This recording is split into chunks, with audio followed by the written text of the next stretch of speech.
It's not looking good, bruv. It's not looking good. Sorry if I burst your ears. It's not looking good. That wasn't good. That's not good news in any respect. Not good news at all today. Bad news. Bad news, you know? Very, very bad. Very, very bad news. Very bad news. Very bad. No matter what you look at, no matter how you look at this, it's bad news, unfortunately. You know?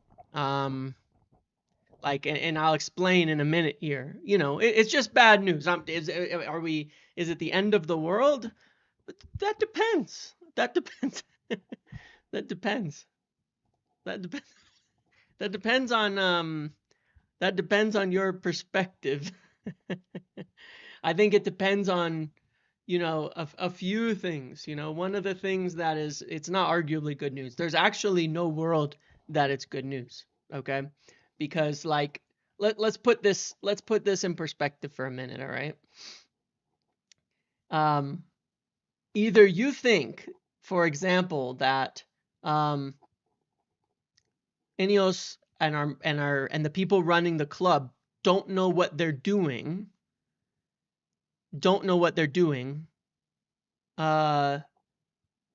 When they were pursuing him. Calm down. Everything's okay. Uh-oh. Great news. He's not good. Oh, it's double doing it. Oh, I didn't know that the thing was actually on. Hold on.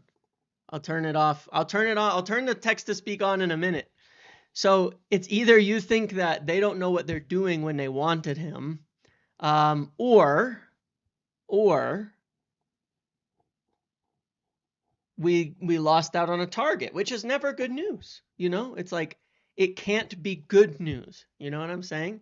It can't be good news. I have text to speak off, but I'll turn it on maybe in a few minutes. George, welcome to the Pro Muppet. Like it's got to be one or the other. You know what I mean? It is off at the moment, but I just hit the wrong button, so it was still playing. Yeah, it's not good. It's not good though. It isn't good. And I wouldn't get so excited about Ekitike because we're not going anywhere near the price of 100 million. Anywhere near it. It's more likely that we see Højlund at striker than Ekitike at striker. More likely. It's the accounts that I think are the absolute worst in here, as in general, that are so hyped about Ekitike, which is how I know we definitely shouldn't get him. Again, the Issa and Hamza crew together, that's how you know it's terrible. That's how you know it's terrible. No, but look, yeah, over 80 million, for a player is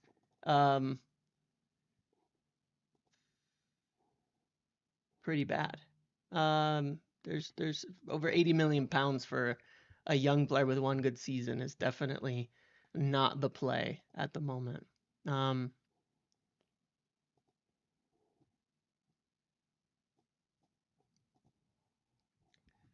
Unfortunately. So, right. What's happened here? What's happened here is that we got Embu mode, unfortunately. Naveen, welcome back to the Pro Muppet. We got Embu mode, right? We've been talking to Aussie Men for a while. He'd been interested for a while. He'd been open to joining us for a while. And similarly, like on the reverse, we're Newcastle in this case. On the reverse, we're Newcastle in this case, you know, with Mbumo. We kind of couldn't really make the move yet. And then at the same time, he said, you know what? I prefer going somewhere else. And similarly to how it is with Mbumo. You know what I mean? And don't for us though. So don't what I want to say is I don't think you should sit there and go like, oh well, maybe we'll get him or something like that, because two things on that. Number one is, do you even want a player in Gyokeres who will brief the media that he wants to go to Arsenal? Do you even want that player? Do you even want that player? I don't. I'm a man of principle on this. I'm principled on this. I do want players who want United. I want players who want United. And Gyokeres, I get taking time to choose. I get that. That's fine. They don't have to instantly say yes or no to anybody. But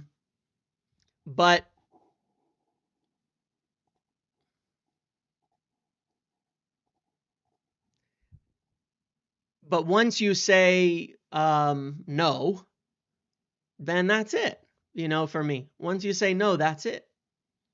Then I don't want you anymore. If you want to pick Arsenal over United, then I don't want you anymore. I am absolutely sour grapes on that. I'm not going to say that I think he's not a good player or anything like that, but I will say that I just want players who want United. Like you watch the Cunha interview, you watch the Cunha talks, you watch the what he talks about and all of that. That's what you want. You know what I mean? You want a player who really wants to be at the club no matter what. You know what I mean? You want a player who wants to be at the club no matter what. That's what Cunha did. You want a player who, in Mbumo, who chose us over 3 other huge clubs in England. That's what you want. That's what you want, right? Those are all the good things. I don't care about being a United fan. I'm saying I want players who will choose us. We finish 15th. I agree with you. However,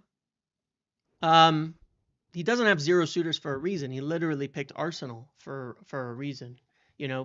There's probably a reason he picked Arsenal. Yesterday, I told you on here as well in that live that it was real. The interest from Arsenal was real, and they've had conversations recently. I did tell you that yesterday. I did warn a few times that we could be in the same situation on this whole Gyokeres thing where Arsenal decide to go for him and we lose him. I did make that warning yesterday. I would suspect, well, like there's two things here, right? Either Arsenal told him they're going to make a move for him now for real, or he's really, really stupid. Either way, I don't want him anymore. It's over for me. He's done. Either way, it's over for me, You know what I mean?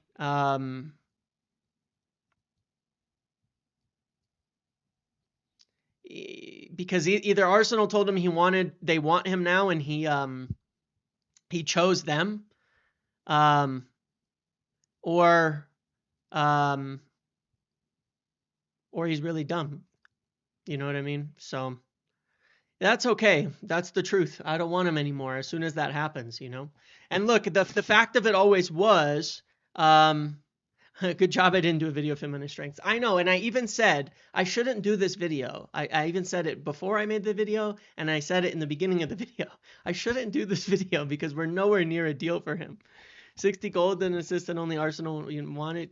I don't think that how many teams are chasing you mean anything. Like I said, I'm not going to do the sour grapes thing and say that I don't think he would have worked for us. I think he would work for us. I think he would have done really, really well for us. I think he would have been great. But player doesn't want us, I don't want them. I mean, like I said, it is that simple for me. I was really, really against 3 summers ago the whole De Jong thing. If you guys remember that whole thing, I really didn't like it. I really, really didn't like it back then, because we were basically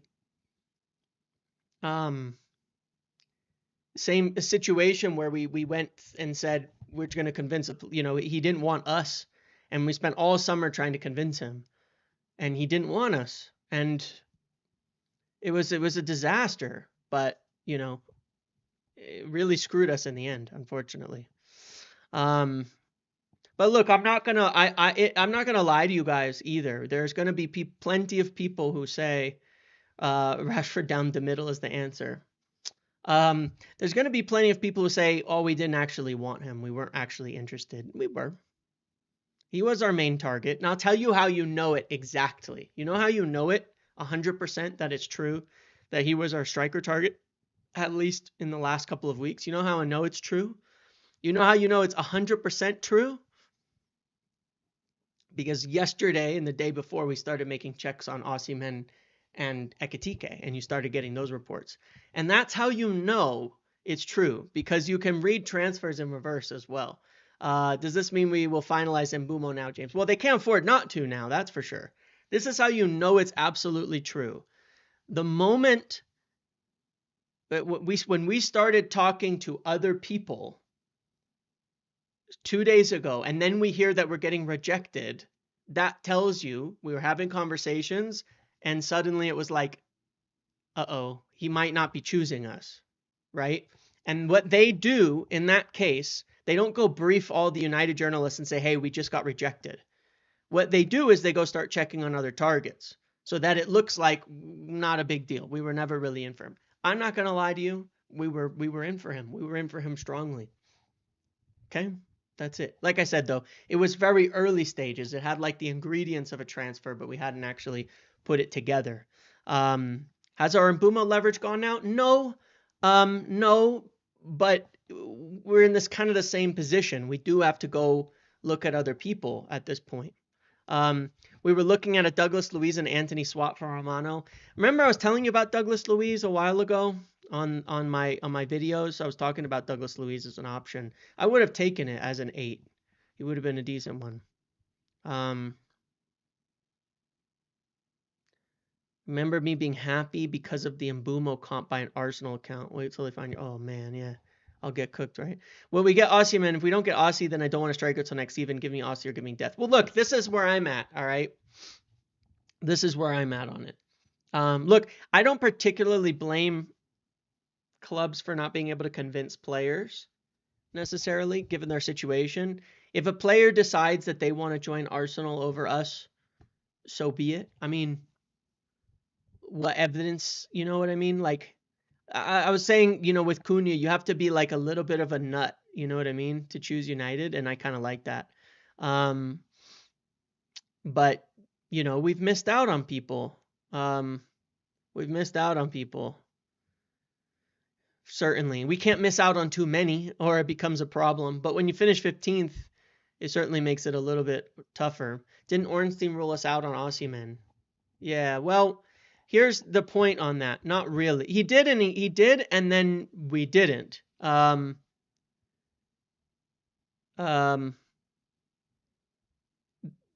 Basically, yes, he ruled us out on Osimhen. However, we've known recently that we've had to maybe look, like Laurie put this pretty well in an article. He said maybe United would have to look at doing something they kind of didn't want to. For example, let's even take Gyokeres for instance. United were ideally not going to go for an expensive striker as well, right? In the beginning, their plan originally, right, was to say we've got the money for Cunha and Delap, and was like, all right, let's get Cunha and Delap in. We've got the money for that.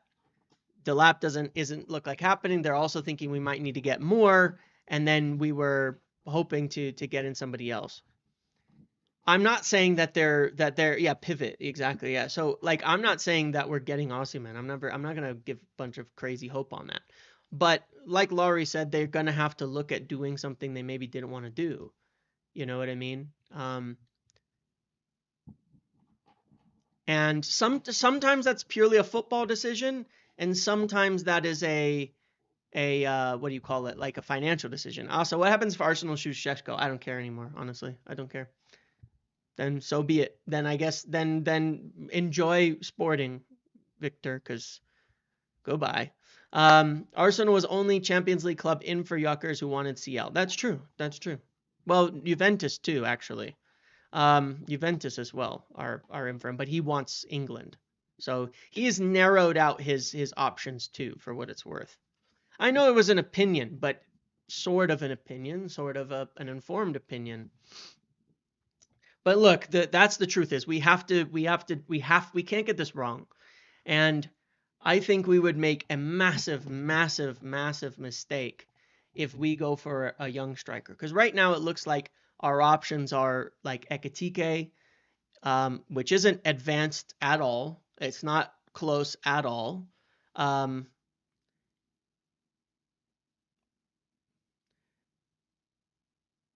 No, I'm sorry, Kieran, but that's not true. It's just not. I don't think that they've even really said that. Andy Mitten said last Wednesday that they were talking about tens. If you listen to his actual video and not the aggregation, Laurie never said we were not going for Gyokeres. Quite the opposite. They just didn't say anything about it much at all. I promise you, we were in for him, and we were talking to him. It's not even a question. Respectfully, we were 100% in for him. But like I said many times, we hadn't made a deal. We weren't actually making a deal yet. We hadn't opened talks with Sporting. We weren't actually like making offers and things like that. We wouldn't have been rejected if we weren't in for him. You understand? Like all these tier 1 reports you're reading saying he chose Arsenal literally say we held conversations with him. So it can't be both ways. We couldn't be rejected by Gyokeres, but we were never in for him. You know what I mean? That it's impossible. So either the stories are all false, and we were never even in for him at all, or like it's one or the other. It can't be both. It can't be both. It has to be like that. We have to have been chasing him to be turned down by him. So I'm not gonna play it down. Like I say, it was not agent led. That's not how it works. The guys reporting this, I promise you, it's not agent led. This is the reality of it. Look, here's the thing. There are people that will report once it reaches a certain stage where they want to very confidently be able to say, we're strongly in for him. That's great. That's great. That's cool. But you'll also notice they didn't say anything about Mbumo until Ornstein. No, nothing from Laurie, nothing from any of those guys. Didn't say anything on Mbumo until Ornstein. People don't always know absolutely everything about every single thing. Mitten didn't lie. Listen to his video. He said the exact truth. He said the exact truth at the time as he understood it. And I had no disagreement with it. I explained the whole thing on a video. But we were absolutely in for him. We were absolutely in for him. We were talking to him as our main striker target, Exactly. He said he hadn't heard, That's all. So we were very much in for him. It's not agent led. We were in for him. I know a lot of people said nothing on Mbumo. The Mbumo thing was really quiet. Mike McGrath did, correct, and he's not even a United journalist. So they're very, very quiet. They're very, very quiet on this in the market. They're just very, very quiet. They did say Mbumo. Yes, they also said Gyokeres. Gyokeres is in like 5 of their articles, including the one on Monday. I can show you if you'd like. I mean, I can literally show you like 6 articles from The Athletic saying that Gyokeres was a target. You said we're past the point of asking Gyokeres. Yeah, because he'd already told us in many of the earlier conversations that we had that he was willing to join.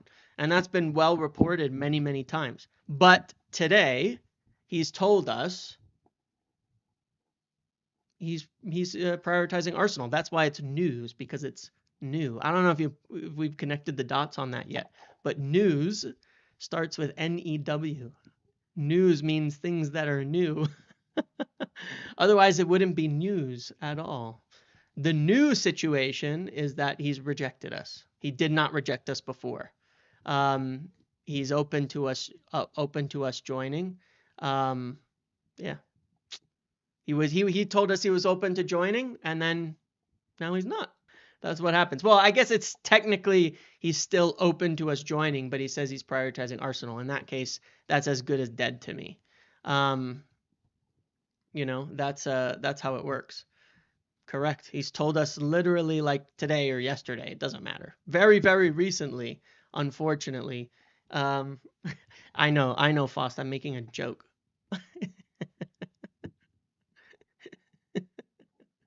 It was literally a joke. Um, saying the opposite. No, look, I know what a rejection looks like. All right. You're gonna make me do one of my analogies. All right. Like, look.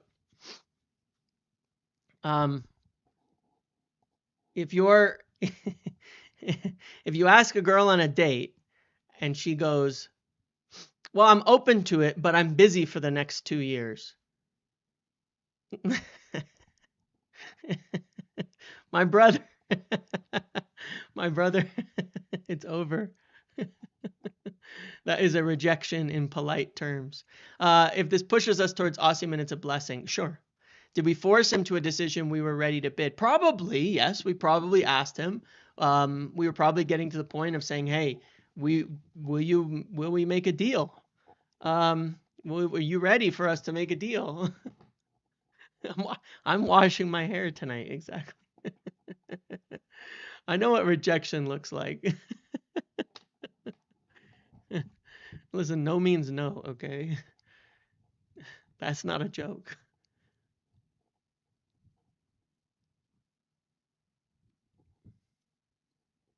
So, yeah, anyway. Um it is what it is, guys. He was a target. We lost him. He wants Arsenal. I guess we'll see what happens. Um so he turned around and said, now he doesn't want to join us. I know. I don't get to fulfill the bet. Yeah, look, and it happens. It's like, I would imagine what's going on here is he was keeping us on the hook. You know what I'm saying?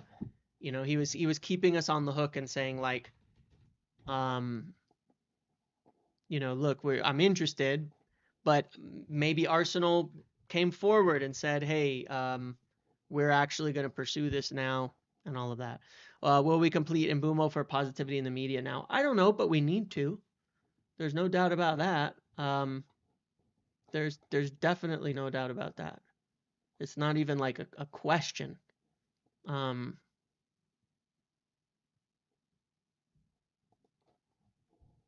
you know, I'm not, and again, it's like you don't have to ask me. I'm certain that other people were, I mean, this was 2 days ago. You know, not without a chance in the bidding for Gyokeres. I mean, this was 2 days ago. So, it is what it is. We lost it. I think we could, I don't think we got like catfished. I think that again, if we spoke about it earlier, the point was he kind of, it was like maybe he would fall into our lap, right? And the issue is that it seems as though Arsenal have probably told him they want to do it. What are the options now besides Osimhen? I mean, Ekitike is obviously one we've checked on. The issue is and always has been with him the extreme price of the deal. It's not advanced or anything at all. We've spoken with his agent, and the price at 100 million euros is crazy. It's just crazy. I guess the way that you look at it is like, if you do the math on it, if he's 30 million more than Osimhen, let's say, then that's 6 million more over 5 years. So that's like 120,000 in wages, right? So realistically, it will cost you 5 to 7 million more per year to get Osimhen than Ekitike. To me, it's not even a question. You doubt they'll sell for 100, they'll lower the price, then they'll sell to Chelsea or Liverpool, who've been in for him for ages. Like, why do you like? That's the part of that too, where I sit there and go, guys, like, do you forget for a second? Like, Chelsea and Liverpool have been in for Ekitike for ages, for weeks. The price hasn't gone down. Why would it suddenly go down for us? Now we're the third club interested in him. Why would the price go down?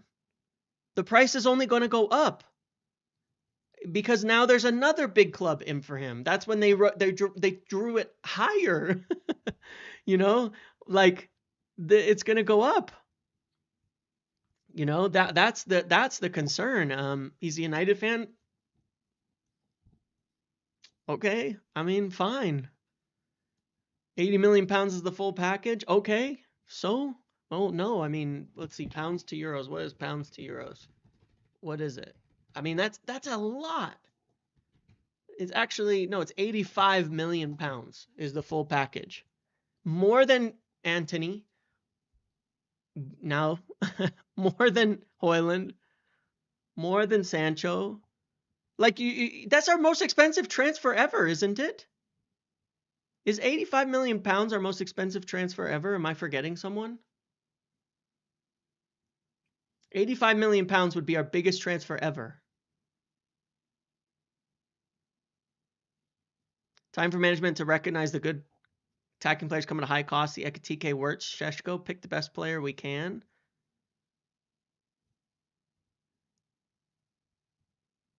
Pogba 89. Was Pogba actually 89?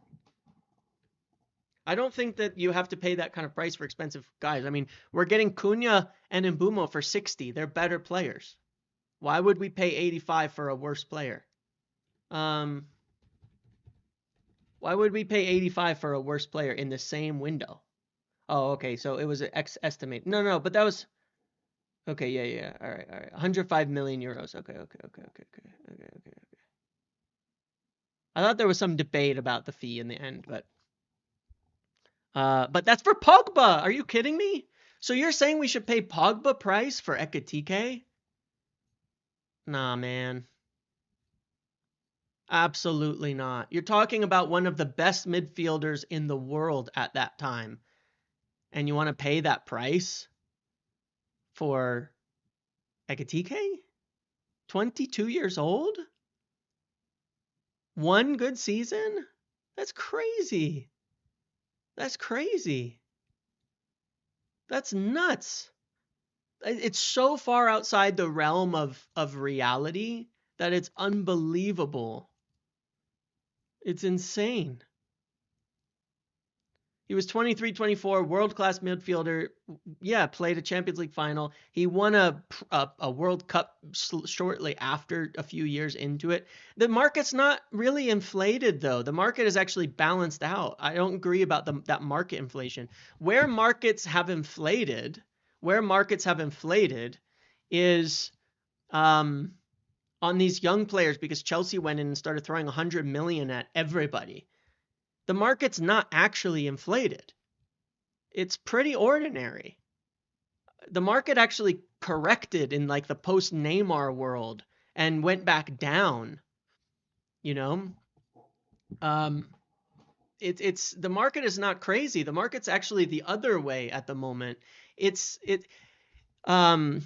wasn't long ago you were up. Yeah, as for Samu, very true, James. But I've said a few times I wouldn't go for Samu either because of the risk for the price, you know.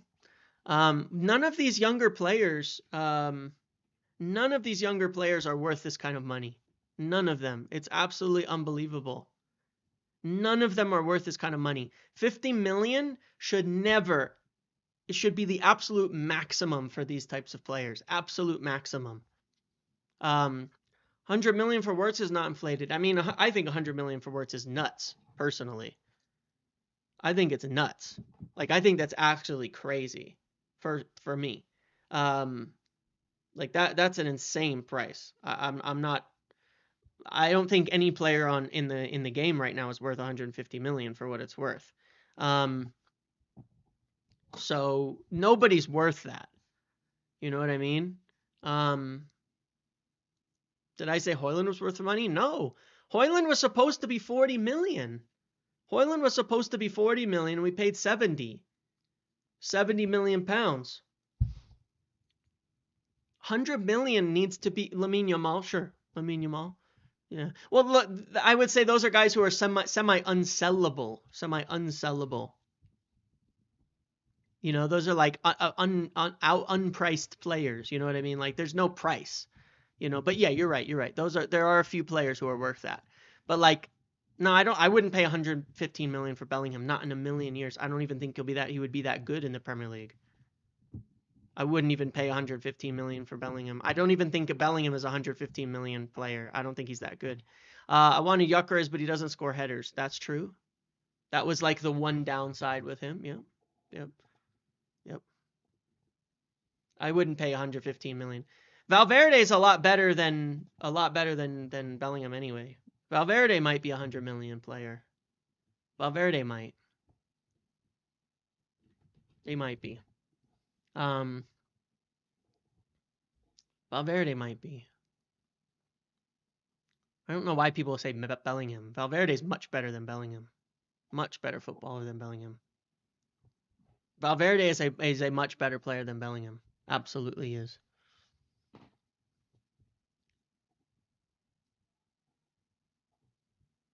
Valverde is insane. Valverde is the best player at Madrid. Valverde is on another planet. I don't know what people are talking about. Valverde is unbelievable. Like if you don't get that, I don't know, man. I can't agree with you. Valverde is absolutely unbelievable. He's an extremely crazy player who can do practically anything and everything. Like Valverde is you can put him on anywhere and he will give you an all-time performance. He's absolutely sick. He's so good at everything. He's so good. He's just insane.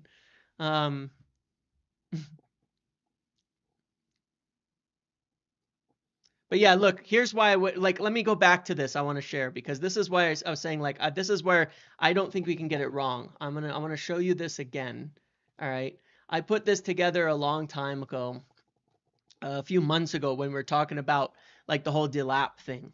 Who's your choice of striker? Vlahovic? No, I would stay far away from Vlahovic. I don't like guys who flopped in the Serie A. Steve, thank you for the donation. If you send a message, then that would be good. No, then I'll read it out. Bellingham is not the best midfielder in the world. He's not even close. He's not even in the top 3. He comes nowhere close to like prime Modric, Kroos, these types of guys. Oh my God. Did you say are you minimizing Valverde to the guy who fills in at right back? I swear to God, you guys just watch. Some of you really do not actually watch these teams play. There's no way that you minimized Valverde to a guy who fills in at right back. I swear to God, you have absolutely never watched Madrid in ever, ever. Like not once in your life have you watched Madrid. Maybe the highlights. That is an insane take. Anyway, let's go back. That was crazy. That's so bad that it's almost funny. People not rating Valverde, I convinced they have never watched any Madrid football and technically poor. What the fuck is that? What? Very little ability on the ball. You definitely have never. I think you're watching the wrong player when you watch Valverde. He's like one of the most technically gifted players I've ever seen. He's so good. Like anyway, we're gonna move on because that's so crazy. I will actually lose my mind. That's so crazy. I gave this on like Champions League winning strikers, right? And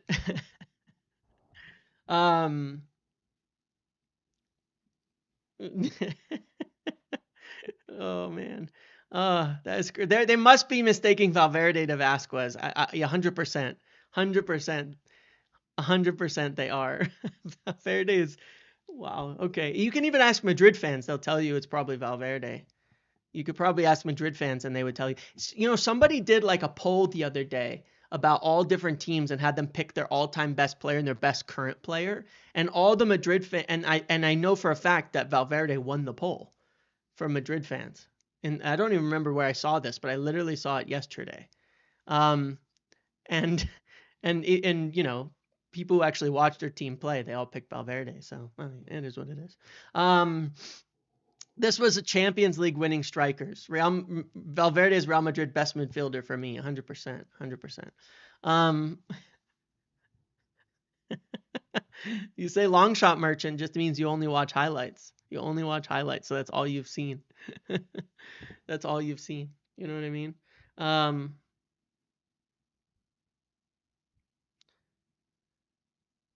um, anyway, I did this it was on Reddit. Okay, thank you. I know I saw it the other day. Um, but yeah, people who watch them actually, you know, said that. Um, Thomas Tuchel's Thomas Tuchel's mom doesn't like Bellingham. She sees what I see. She sees what I see. Um, but anyway, look, this was a list of like all the Champions League winning strikers, Champions League winning teams, and you can see that obviously the majority of them had so many top strikers, so many top strikers. So many of them, like, but there's a few who didn't, you know, there's a few who did like platoons and things like that. But regardless, this was the part that was scary. Why I said when people are saying, oh, it's, you know, you can't use Højlund as an example. I don't care about Højlund. I don't care about Højlund. Um, you know, I don't care about Højlund. Højlund is the latest example on a pile of examples of under 23 strikers who've been signed that people were calling amazing. The successes are Mbappe, Osimhen, Isak, Haaland, and maybe Jota, though he's not really like solved the problem at the moment. He hasn't really solved the problem at the moment. But for the money, I would say he's a success. But when you look at it, João Felix, I remember everybody hyping up João Felix. Look at his attributes, look at his ability, look at his technicals. He's going to be the best striker in the world. And Atletico bought in, paid 125 million for him, and he is terrible. Flop, right? Nunez, flop. Vlahovic, flop. Havertz, flop. Højlund, flop. Ramos, flop. Jovic from Frankfurt, flop. Martial, I don't know. Schick, flop. Tammy Abraham, flop. So this was a list of strikers who were purchased under 23 to lead the line at a bigger team. These were guys who were purchased at under 23 to lead the line. I took the 15 largest purchases. I took the 15 largest purchases, okay? I took the 15 largest purchases here. Berta bought Felix. Ooh. Yeah, ooh.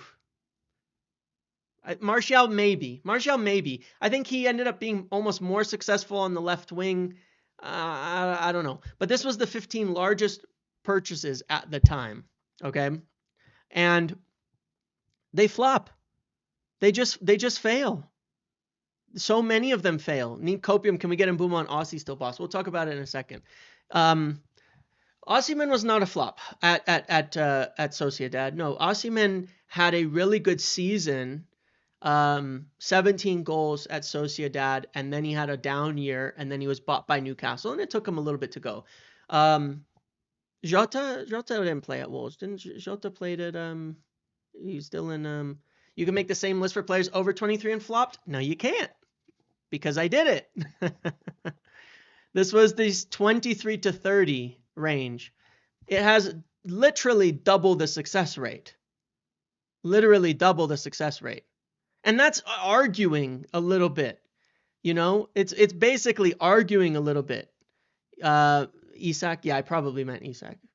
I don't know. I got confused in the conversation. Højlund is absolutely a flop. Højlund is absolutely a flop. Isak, do you read? I literally called Isak a success. But you can use one Isak. It doesn't offset all of the failures.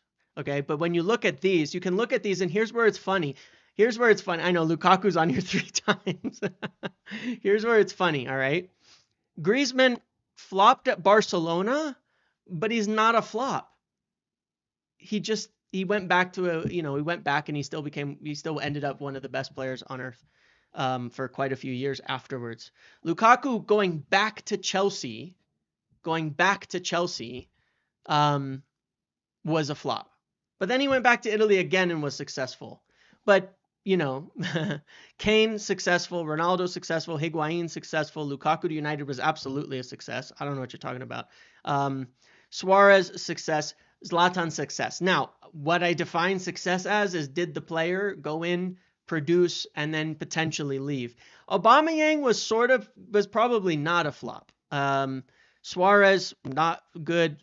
Lukaku, good. Like, these are all good players, if you get me. If you actually look at it, I would say only Lacazette is a bad player on this list. All right? Like, who's actually didn't go on and have success somewhere else. You know what I'm saying by that? Like, even the ones that flopped, Griezmann, Lukaku, they went elsewhere and became incredible players.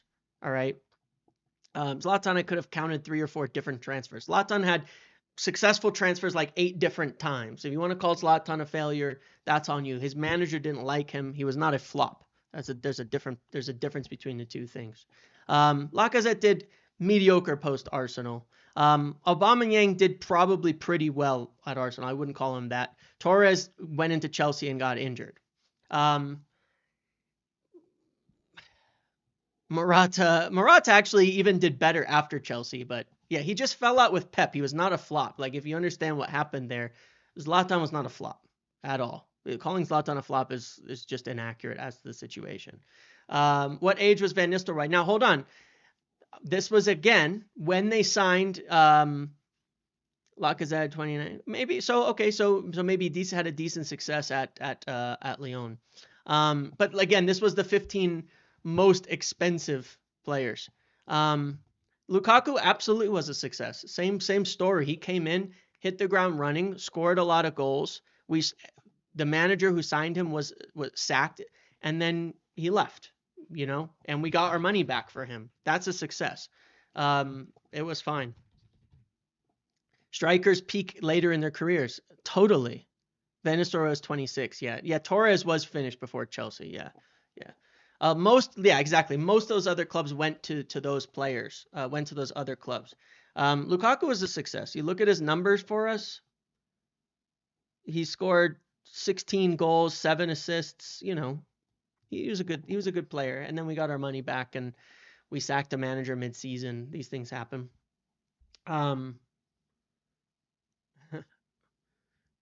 I don't care about the Portugal thing. It has nothing to do with Portugal or Gyokeres. What I'm saying is that we should not sign a young striker because they're not ready. And taking a young striker and sticking him at a big club on big money is like a disaster. It's really, really a disaster. And the examples that have actually worked of young players are like practically all-timers, like Mbappe. There's so few good examples. And then if you were to narrow it down to the guys 75 million, like if you were to go to 75 million and up, you'd have one example, which is Kylian Mbappe. He would be the only example of an expensive 70, 80 million plus transfer of a young player as a forward that has worked. It is so risky.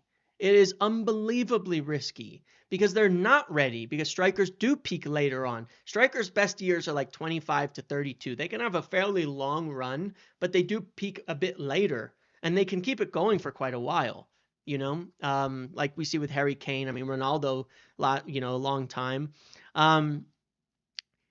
Buying 80 million on a young player is just bad. All this just put Osimhen in the bag. I agreed. Agreed. Holland. Yeah, I mean, and Holland was far from unproven by the time City got him, right? I mean, Holland Holland was um on another planet, like, already. You know what I mean? Like he was years on another planet, doing really well. Um but most successful strikers, when they were signed at a young age, they played behind somebody and they learned, and then they, and then they were able to take over, right? And so Hoyland, he's not the example. He's another example on the top of so many examples of players who have fallen apart. You need a young striker and an older striker. If we'd signed Hoyland and Kane, how different would it have been? You know what I mean? Probably a lot different, Um, so it is what it is, yeah. Samu Agawa, I like him a lot. More so at United, who don't develop. Right, well, and the pressure's too high because you can't come to United and develop as the main man, right? We've seen it. Look at Hoyland. Look at Garnacho. Garnacho, here's what's really funny, right? I see a lot of people make excuses for Garnacho that, well, he shouldn't have been playing so much. We shouldn't have had to rely on him. He shouldn't have played so much. But this is what happens when you do that. I agree with you, except it still doesn't change the fact that it doesn't work.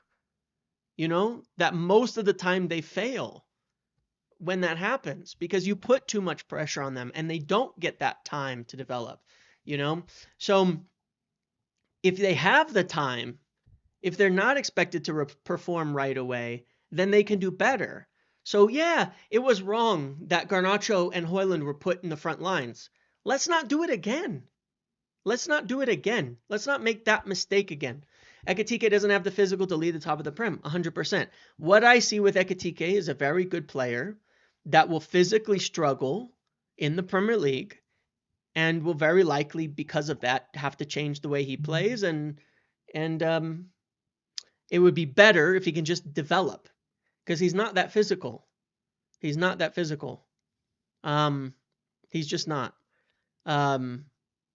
He will not be able to sit in the box. He will do the same thing, and he will end up avoiding the box, and he will end up looking like Xerxes. That's what I suspect would happen if we sign him. But regardless, I would sign him if he was 40 to 50 million, and you could stick him behind or rotating with Xerxes, and he didn't have to lead the line for United. But if you do sign him, he's going to have to lead the line.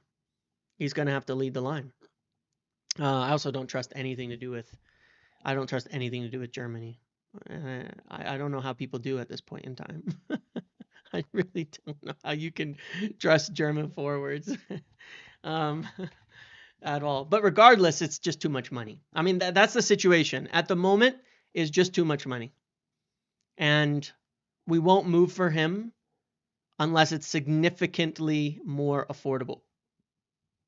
There's no such thing as in the box in Germany, unfortunately. In terms of movement in the box in Germany, there's just no such thing. It doesn't exist. Holland is like the exception because it was the same. Even at Dortmund, Holland was not a box striker. Most of his goals were running and behind, and it was a little bit of doubt. Like, is this actually going to translate? Is this actually going to translate? But it did, because Holland is an absolute freak. He's also 6'6" and massive, and and all of that. You know what I mean? Like, and he had insane numbers in the Champions League and stuff too. But he translated because physically Holland is incomparable.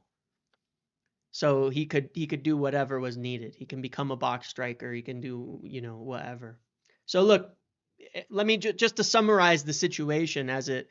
In Germany, that's what I mean. I wasn't saying he's French. I'm saying like German forwards, like forwards in Germany. When generally, like, if I say I want us to buy English, even if I say I want us to buy English players, I'm usually meaning Premier League. Or if I want us to buy French players, I'm usually saying from the French league.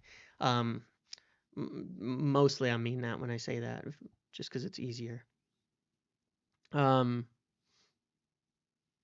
Ekatike is younger Jackson, same strength, same weaknesses because he's 4 years younger. His potential is higher. They're not that different. I think that's actually a pretty decent take. I think it's a pretty decent take. Yeah, same reason why I don't rate Sheshko. Same reason why I don't rate Sheshko. Bundesliga forwards, yeah. It's the same reason why. Racist. It's not racist. Yeah, it's all clever movement when you're in the Bundesliga. Sancho is the greatest example of that. Do you feel we still get Gyokeres after the latest Romano post? No, look again.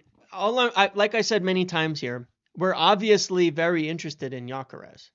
Me personally, I don't like it. I don't like it that he's chosen another club essentially, and that puts us on the back foot. Does that mean United will feel the same as me? No. Because yeah, look, if Arsenal don't come in for him,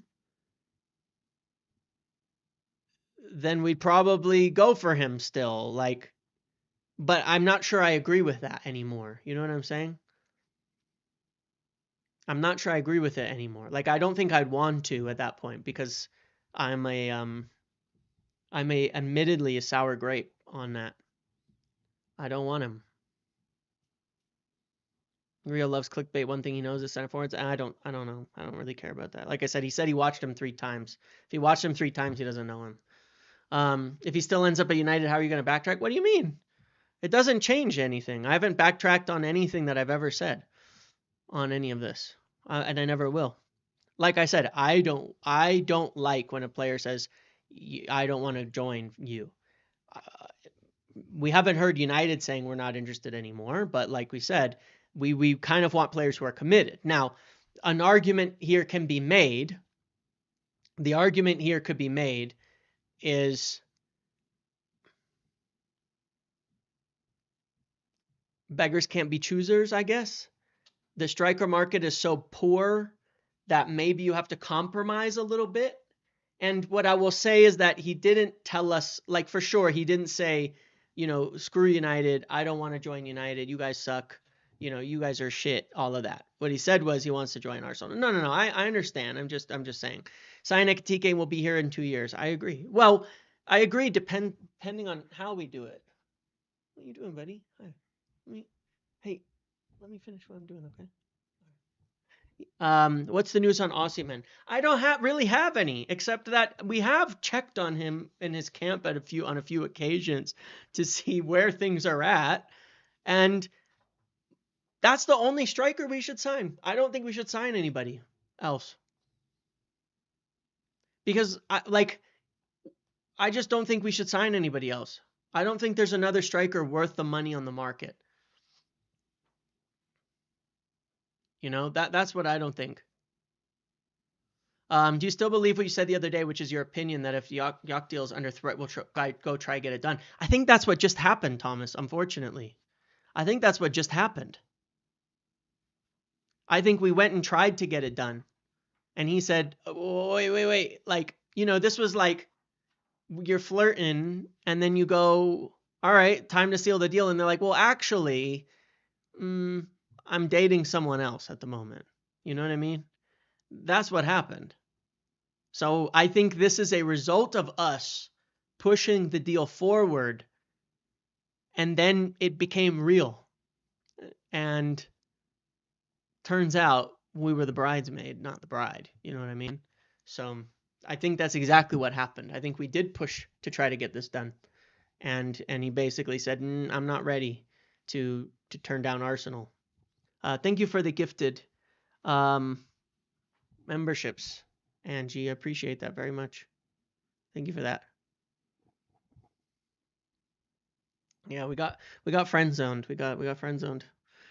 Then what do we do? Get a number 8? Couldn't you have told us earlier? Maybe.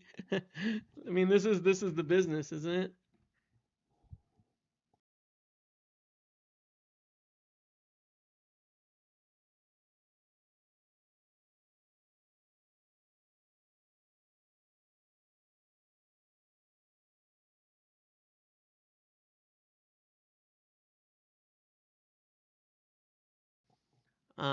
Sorry about that. Yeah, there's just not a lot of strikers, and so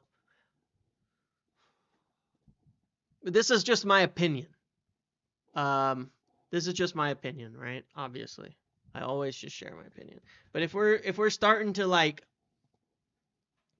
mess with things, then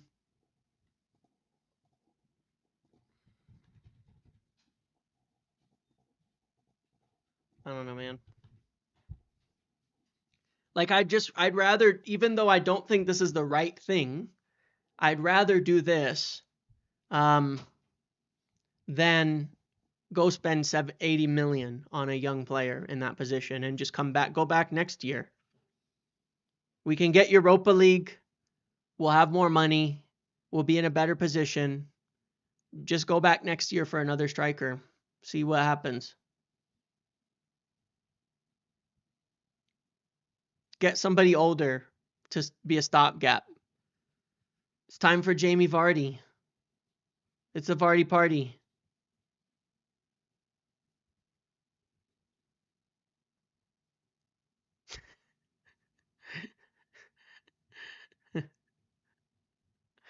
I think this is no different than signing Ekitike. Like, I think this is the exact same thing. You'll get a player who's really good at linking up playmaking, dropping around into different zones and doing all of that. But I think that Ekitike will be worse in the box even than Xerxes once he runs into the physicality of the Premier League. Does it mean Mbumo deal is in danger? I wouldn't say it's in danger, but it's just been stuck on the fee. You know what I'm saying? Like,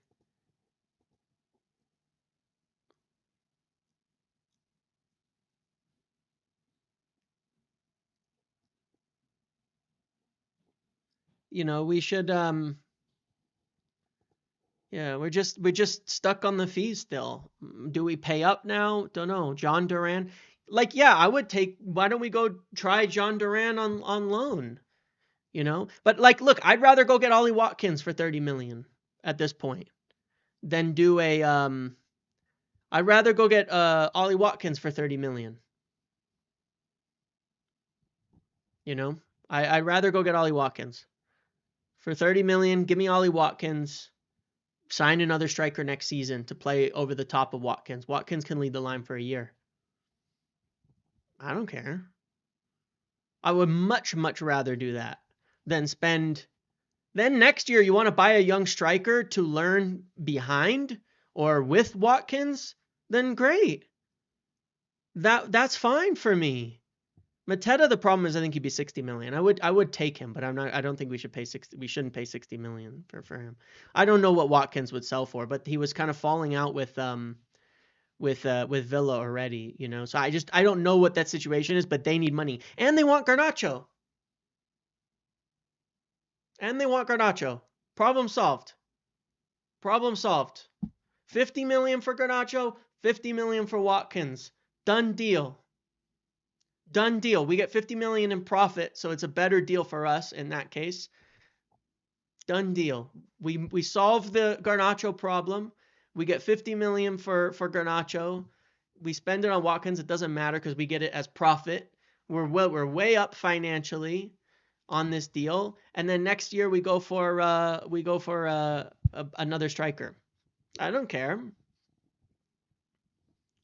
When did they turn down 60 for Watkins? Was it while they were chasing Champions League and still in Champions League? Was it in January while they were chasing Champions League and still in Champions League? Because I remember them being in a knockout against PSG not that long ago. And I remember them signing Rashford because they wanted more forwards.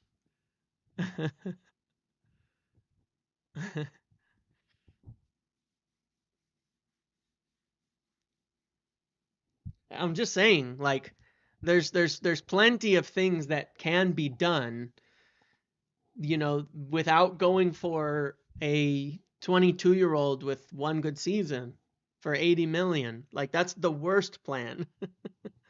That is the worst plan.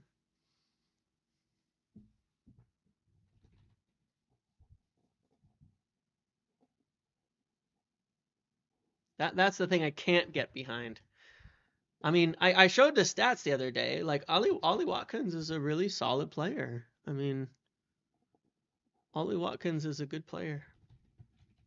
You could do a lot worse. I'm not saying he's worth 50 million. I'm saying that here's what I don't get, all right? You guys tell me something, all right? Here's what I don't understand. Um Here's what I don't understand about things. I've watched a lot of Ollie Watkins. I think he's pretty good. I don't think he's a great striker, but I think he's a really solid striker, all right, who finds a way to get around the net a lot. Why is everybody suddenly all hyped on Mateta? Like, what's the deal with Mateta? Why is it that suddenly it's like Mateta's much better? Is this pure recency bias? Because I like Mateta too, but why is Mateta suddenly better? I want an explanation. Let's look at some numbers here, okay? Let's look at their seasons and their performances.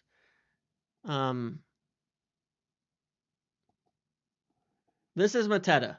14 goals, 16 goals, 15.83 xG, 12.2 xG, 2 assists, 5 assists. This is Watkins. 16, 19, 15, 11, 14, 8 assists, 13 assists, higher xG, higher XA. What is that? Watkins is a better player than Mateta. Like, for sure, he's a better player than Mateta. Watkins is solid. Watkins is good, and he's a runner. You know, he's somebody who runs. You know, remember I talked about him in that power forward video. If we wanted, that's the other factor here. Okay, let's talk about one other thing. I like Mateta. I do like Mateta, but he's not better than Watkins.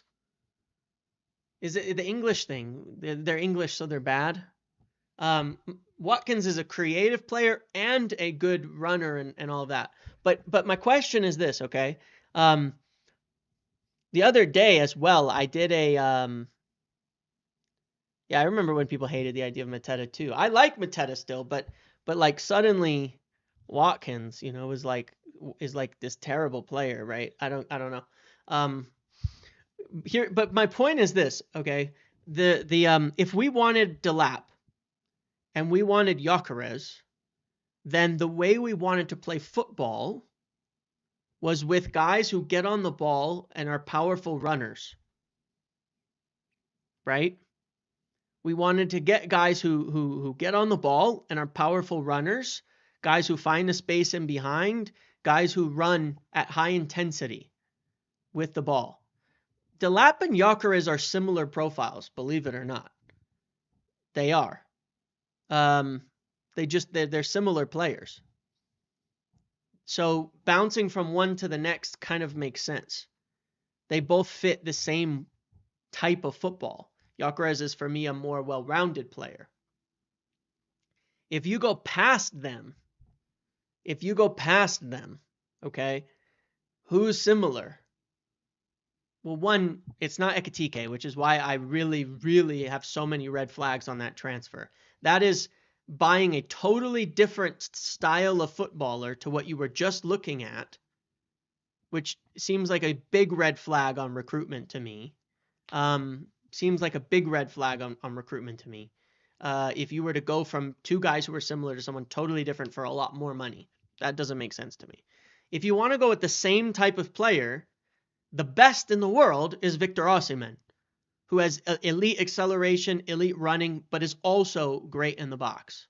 That's the best player in the world that's available, that's similar to what you wanted. Someone who has that ability, who does that, but has more to his game than the other two.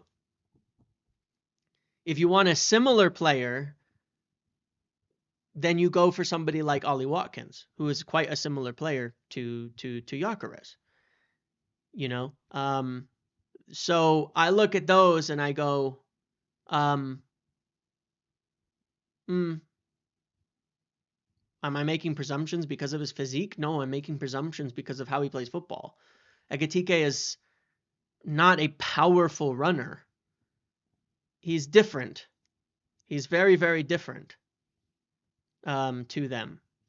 He's just a very different footballer. He's also a weak finisher. but he's very different. Watkins is more similar stylistically in that, you remember like when we were looking at Delap early, what did Lowry say about Delap? Amarim wants someone who runs the channels. He wants someone who runs the channels. Well, that's what Delap does. That's what Gyokeres does. That's what ideally Hoyland would do, though who knows what the fuck happened to him. Ekitike does not run the channels. He does not run the channels. That is not his style of play. That's not where he plays football. He's not a guy running into the channels, picking up those passes. That's not the type of footballer he is. Osimhen is someone who can do everything. Watkins is also someone who can run the channels. Saying a guy's rapid doesn't change anything. I feel like people again are just repeating things that they've heard all over the internet. So I'm not even gonna have a discussion about it. Ekitike is not the same, not even close to the same type of footballer as the rest of them. He's not even close to the same type. He's a very different type of player. Very, very different. That's when I know when people just repeat that line that they're just saying things they've heard on the internet. Ekitike is like much more techie, much more techie than them, than most all of them really. But yeah, he is not a run the channels all day type of guy. That is what we were kind of aiming for essentially. The annoying thing is that Rasmus Højlund sort of was that guy, but now he's not. I don't know what happened to him. Ekitike is more like Xerxes. Yes, he's been better in the Bundesliga this season of in Kunku. Ekitike is more like Xerxes. I agree. He's faster than Xerxes, but this Isak thing is really reminiscent of something else. People think he's going to be successful because he's like Isak, in the same way that people thought Højlund was going to be successful because of Haaland. This happens a lot with fans. Like they'll look at a player and they'll see someone similar and they'll see the successful player and say that guy's going to be that guy. People were hyping the shit out of Højlund 2 years ago in the United fan base. A lot of the same people who think Ekitike is going to be successful, and that's fair that is totally fair to hold the opinion, totally fair. But people do that all the time. They saw Haaland, they made the comparisons to Højlund. They see Isak and they think Ekitike will be the same because there was a success. But that's not really how it works. Who thought Højlund was like Haaland? A lot of people made that comparison. They totally made that comparison. You would have said no to Isak if we wanted to buy him from Sociedad for 70 million. Yeah, and he would have failed at United. Joining Newcastle is not even like this Rasmus Højlund cosplay in the chat just is I can't. Isak, you don't know Isak would have become the player he did at Newcastle at United, because United, the pressure was extremely high. Very different situations that had to happen. That's kind of the point, you know? That's what you're looking at when you're talking about different situations and different players. It's very different, and they had other options. Yeah, I mean, what you're right. Callum Wilson played a fair bit. He only had to play 2,200 minutes, in the first season there. He had an injury and things too, and had some other players come in, but he had time to adjust. There were other players, and he had all of that. So look, it doesn't matter. It doesn't matter. It's all just opinions at the end of the day. But I think it's really dangerous. What I know is this. United won't pay anywhere near 80. I think 60 million is probably around their max for Ekitike as a valuation. It's nothing is serious until then. Yeah, I mean, look at Xerxes. Let's give you an example. Xerxes came here as the Serie A Young Player of the Year.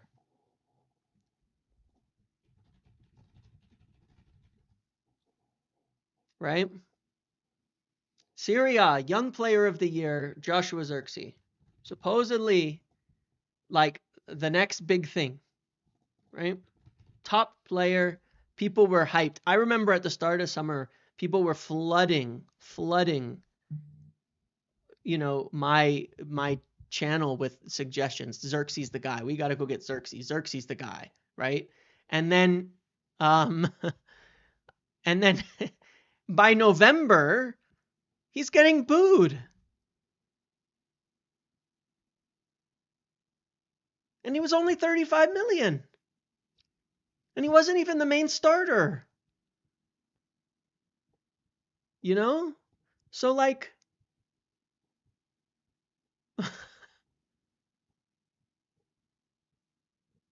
Xerxes can still be good? Yes, he can. But look at what the pressure does. And now it's been 1 year and people are already saying Xerxes, Ekatike's better. Ekatike's better. I promise. This young player is going to work. This is the best young player. This guy's going to work. Xerxes, don't forget about him. Forget about him. He's trash. Like that. Ekatike's better. I promise this time the young player is going to work out. Offer a permanent loan for Jackson.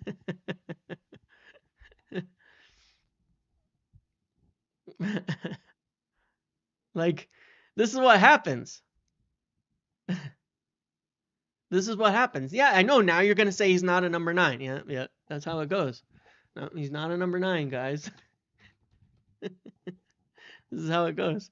Now he's not a number. But you see, this wasn't the narrative before. But this is what happens. A player comes in, they struggle, they go through it, and then people discard them. And the next young guy is the star. The next young guy, I promise, this time it's serious.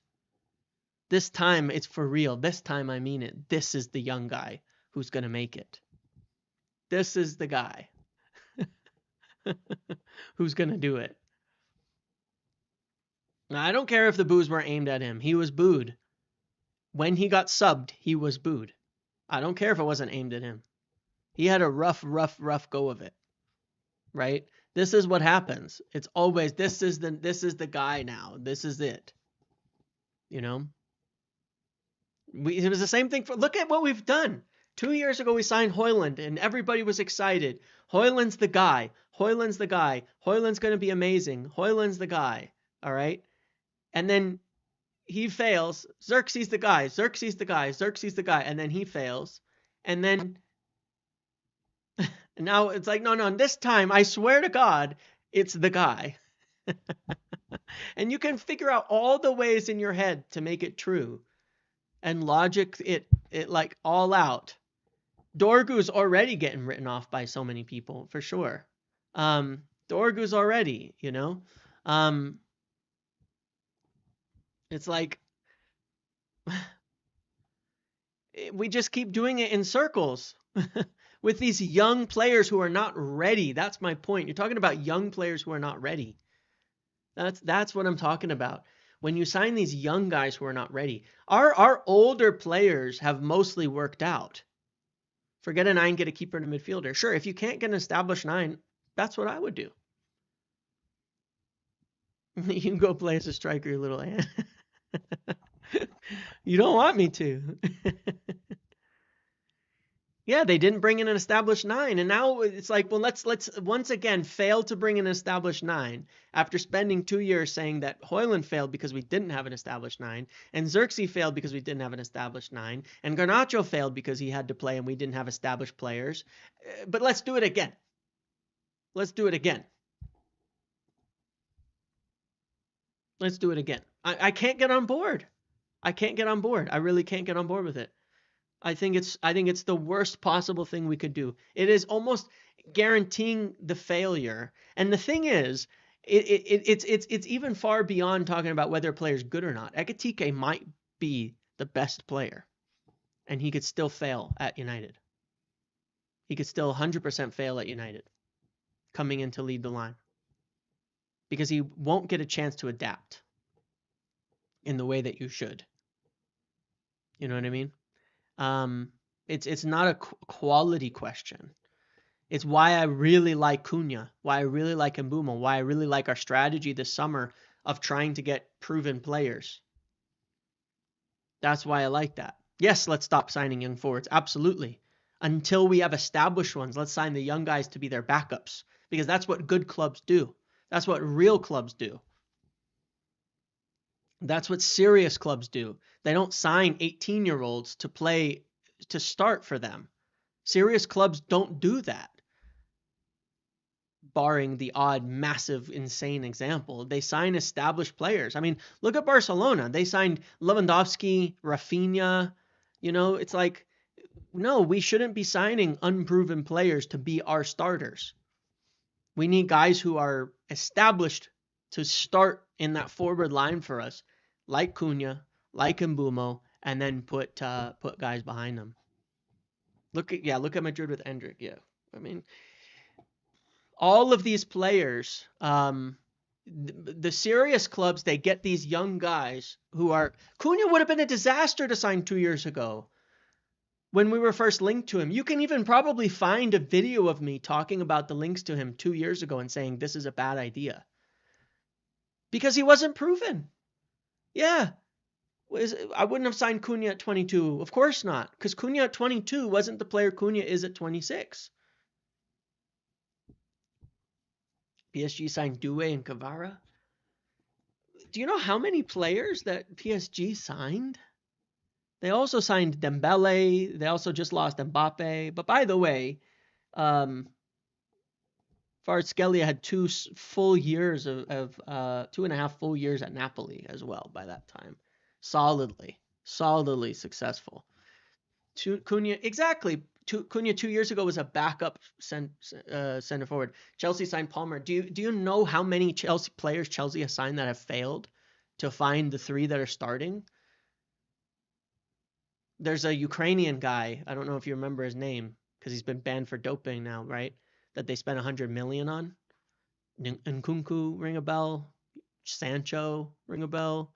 You know, like, and it was the same league. Yes, correct too on Doué, right? It's the same league. It's a little different if you go sign a player from the same league who's already productive. But you know, it's like these guys sign a lot of play. Chelsea have signed more flops than successes to find those guys who could start. We don't have the facilities, big man.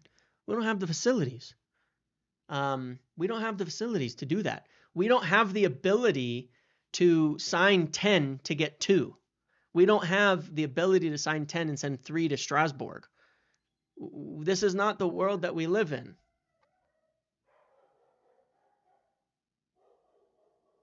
You know, this is not where we're at. We can't do that. And that's not what we wanted to do so far this summer. That's why we've gone for Cunha. That's why we're going for Mbeumo. You saw the briefs before. We want proven people. We want proven players. So they're not going to go spend a ton of money on Ekitike. I think it would be a disaster if we did. I think it would be a disaster if we did. If they went and spent a ton of money on him. Because they've already said many times we want more proven players who can come into the team, who can play right away, who can do all of that. And that's the strategy this summer. So Ekitike is not proven. Is absolutely not proven. Why not Ramos? Like I said before, I would think that Ramos is a decent idea as like a backup option, but he's not particularly the right guy. If we bought a project who was under 50, would you mind it? No, but we would need another player on top is the problem. Like, genuinely, like, man, I don't know, like, why do you think Liverpool and Chelsea want him? Well, realize that look at all the options that they have. You know what I mean? Look at all the options that they have to play with in their team. You know, it's also, the price is a factor in the risk of it, because when you pay 60, 70 million, you can't sign another player. Like when we signed Højlund, right? What I said was the problem with the Højlund deal is it was so expensive we couldn't sign another serious striker, right? The next year because we spent so much money, so we had to be shopping in the bargain bin because we had all these other players to positions to solve. If you buy a Ekitike for 70, 80 million and he doesn't solve your problem, yeah, Liverpool have Jota and Salah, obviously, and Diaz and all of that to play in front of Ekitike. He will get time. He will get time. If we go spend 80 million, then we can't buy again the next year. If you spend 40, then you can buy again next year. You know what I mean? If you go spend 40, 30, something like that, next year you can do it again. You know? The next year you can buy another player. But if you spend 70, 80, you cannot. You're screwed at that point in time. There's nothing you can do. So, and we already have young players. We already have Xerxes as a project striker. And we already have Kanabiak, who's on loan. And we already have Cheeto, who's 18 years old. We've got 3 project strikers in this team right now. Do we need another one? Do we really need another one? Like, do we really, really need another project striker? We need a proven one that can hold the line while the rest of these guys learn from them and take over. So, but look, that's been our strategy. That's been a strategy. I'll stop waffling about it now. But, we're just passing the time after losing out on this player, and it's unfortunate. I'll turn TTS on for a sec here because I'm going to wrap this up in a few minutes. So if you want to do any donations and have them read out, you feel free now, and they will be read out. No, but the reality is, sure, we could talk. We wanted more proven players this summer. So we went for Cunha. We went for Mbumo. Mbumo, on that deal, as I said the other day, the Spurs bid was not true. They were playing games. There's no bid from Spurs. I told you that. That was correct. They were playing games in the market. Brentford and them, they're playing games in the market. Those Watkins assist stats are making you think, oh, yeah. The Mbumo thing is being played up, the Spurs' interest. He wants United. They're not bidding for him. They haven't bid for him. They haven't made a serious offer for him. People are just playing games. All right, let's just do it like this. I know everybody would pick Osimhen.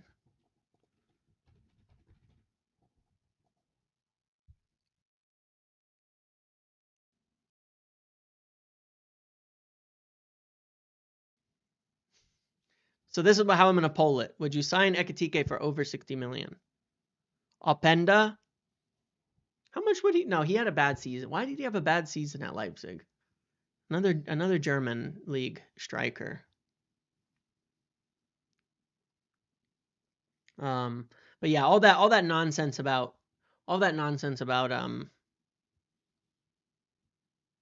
Spurs was. It read it out, didn't it? Did you hear it? No, that's not what I said. Shit, hit the wrong button. Did you hear it? Hold on. You didn't hear it, did you? Hold on here. Ooh, calm down. Everything's okay. Have you heard anything about alts? There. Mikely Sorry. Therese. I got you. I got you.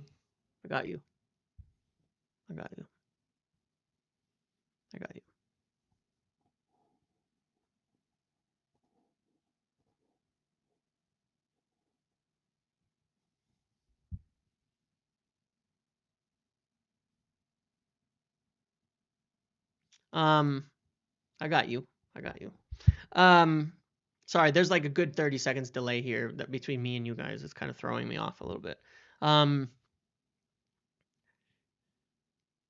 Yeah. So no, most people wouldn't sign Ekitike for over 60. All right, fair enough. So you mostly agree.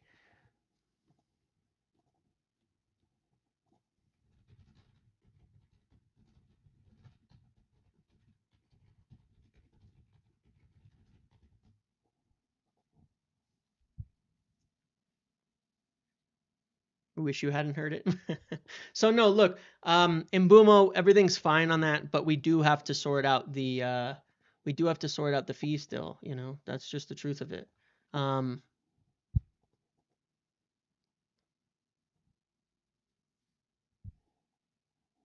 and I think we will.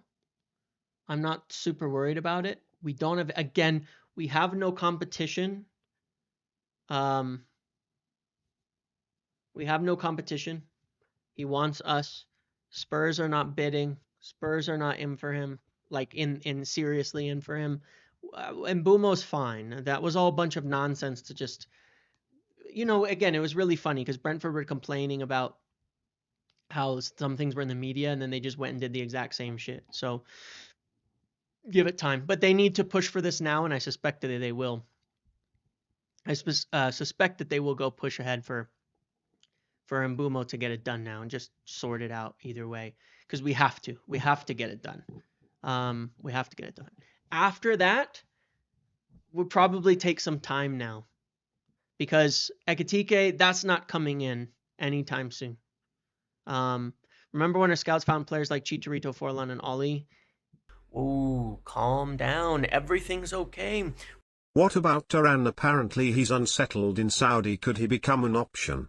The difference is all of those guys came in with other strikers around or ahead of them already. That's the difference. Duran, we did follow him when he was in Chicago, funnily enough. So yeah, I would take a punt on John Duran, 100%. If he's available on loan, we should go for it. He's already done it in the Premier League. Let's go for it. But if his personality is wrong, yeah, that would be an issue. But we have followed him. But I think they'll take their time now on the striker thing, get Mbumo done. And yeah, that's really the issue though.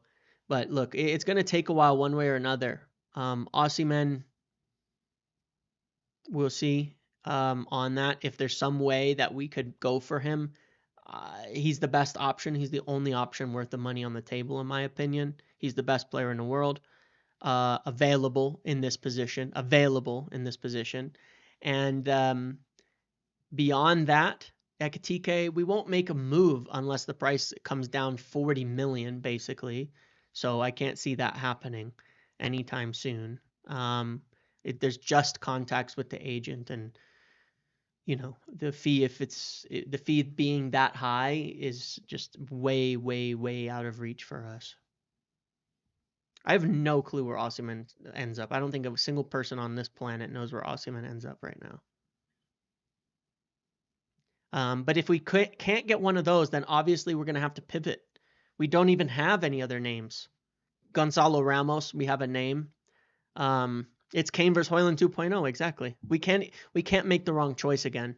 Just don't get either if you can't get the Harry Kane. Don't get either if you can't get Osimhen.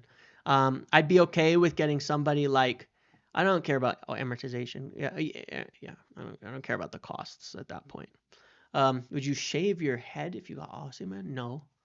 I'll buy a mask like his and wear it for a few days. Yeah, he turned down the big money, so I don't know. I don't think even he knows. I would not. Sheshko we've looked at in the past. I don't think we'll go for him. There's so many red flags around him, and he's also 80 million. Like, we can't just keep doing 80 to 100 million for young players. It's the same problem. Pedro, yeah, João Pedro, we had some links to, yeah. But we don't have a lot. There's definitely not a lot of players on the table. Dye your tips blonde if I'll do that. How about that? I'll make you that bet. Yeah, I'll do blonde tips. It'll look absolutely horrendous. I'll do it if we get Osimhen. Yeah, there you go. Good call. Good shout. I like it.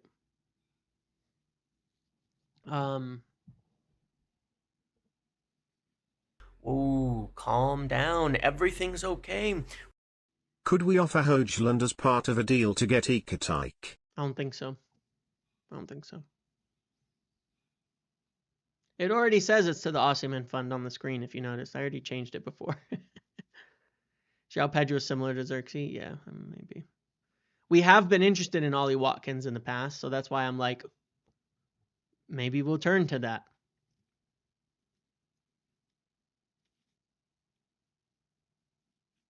But yeah, look, unless we can get like Osimhen or Ekitike's price comes down like 40 million, then I really don't know who we turn to at this point. Like I was saying this morning, the Garnacho sale thing is pretty difficult. I wish I had more good news. I mean, you know, mostly it's been a venting sesh for all of us to chat and stuff, but I wish I had more good news. Like I said, it is bad news because we don't have great alternatives. That's why it's bad news. Like, it's good news if they decided to just fucking whip out the credit card and put it down on Osimhen, which I would love. Ooh, calm down. Everything's okay. Imagine we get linked with Depay. Smiley Imagine. face emoji. You know what I mean? Like, unless we whip the money out for Osimhen, it is bad news because we don't have solid alternatives set up here that are anywhere near a deal right now. That's my concern with it. And we don't have like a bunch of money coming from sales that are like near done or something like that. So, and Mbumo's fine. And Mbumo's not in danger where we need to get it agreed, but it's not in danger.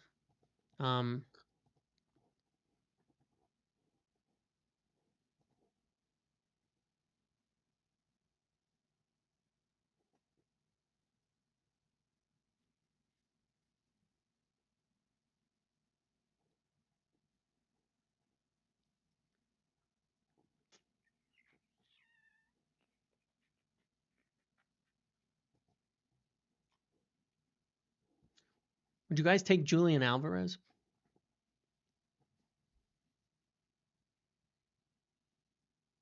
He's on the market, isn't he? Is Julian Alvarez on the market?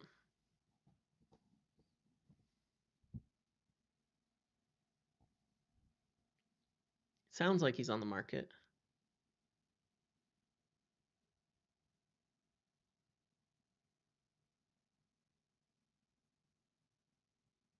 Yeah. He'd be what's his price supposed to be?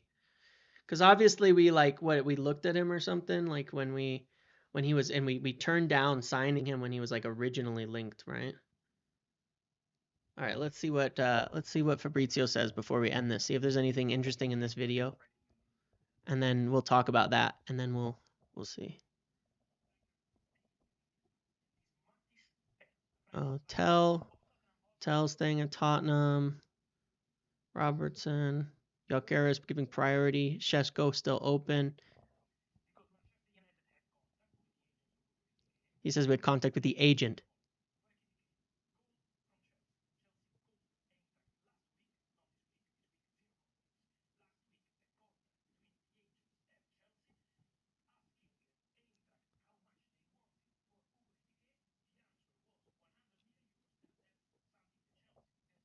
$100 million.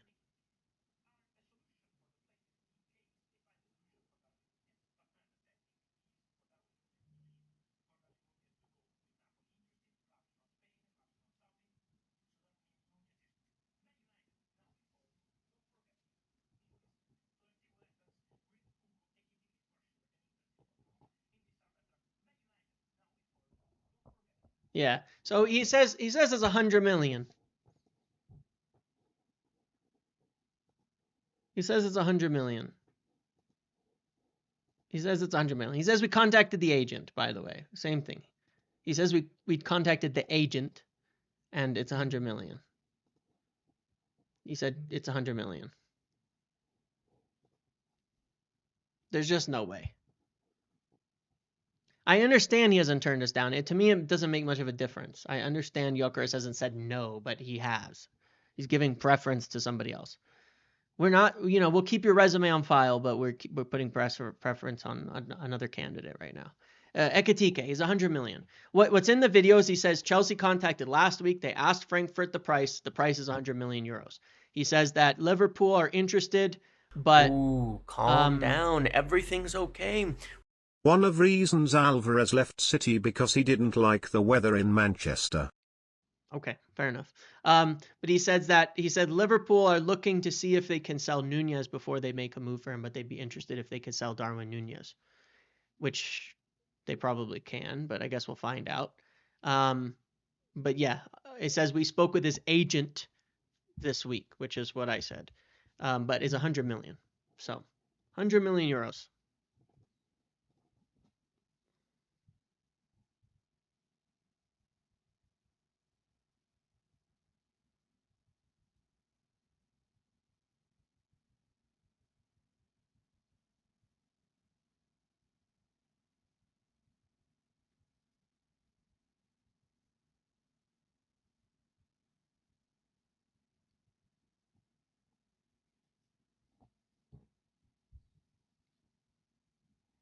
That's it. So to me, it begins and ends there, unless you're talking about a 40 million gap. I'm not going to push you to sign a Liverpool player. I'm not even going to suggest it. We don't do deals with Liverpool, if you notice that. Yeah, the poll's on. But look, we're a 40 million gap away on Ekitike, like at minimum. I'm not even sure we value him over at 60. We're not even close, man. Like that this is not something that's going to happen anytime. That's not even close. Not even slightly close. So yeah, I guess we'll just see. I mean, this is essentially the issue, and this is probably why we're kind of like, well, we're not totally out on Gyokeres if he changes his mind, because what the fuck else are we going to do? If you were going to spend 80 million pounds on Ekitike, don't. Buy your midfielder and buy Watkins or something. I don't care. Go buy Adam Wharton. Like at that point, you're just insane. Like just get somebody else. Just go buy Osimhen at 60 million. Like it's not even close. Osimhen, Watkins, wait till next season. Same. That's where I'm at.